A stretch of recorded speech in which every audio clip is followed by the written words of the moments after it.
नाही।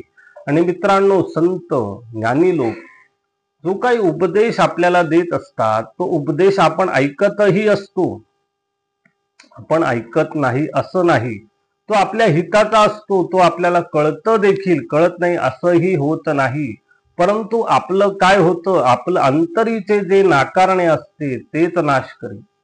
तो उपदेश आपण ऐकलाय परंतु अंतर्मनामध्ये अंतर्मनाचं नाकारणं, आपल्या अंतर्मनाचं नाकारणं हेच आपल्या नाशाला कारणीभूत होत असतं। आपण जे अंतर्मनामध्ये तो उपदेश, तो मार्गोपरती स्वीकारली तर आपली उन्नती निश्चित होत असते। म्हणून केवळ सोबत नकोय, संगत नकोय, त्यांचं ज्ञान घ्यायचं आणि ते आचरणात उतरवायचं, तरच आपलं कल्याण होईल। जर आपण ज्ञानी लोकांच्या संगतीत राहिलो तर अशा प्रकारे ज्ञानी लोकांची केवळ संगत नकोय, त्यानुसार ज्ञान आणि आचरण करणं ही आपलं कर्तव्य असतं। धन्यवाद। आपण हा व्हिडिओ ऐकलात, आपण जर नवीन असाल हे चॅनल नक्की सबस्क्राईब करा।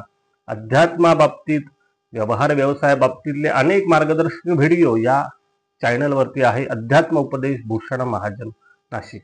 धन्यवाद।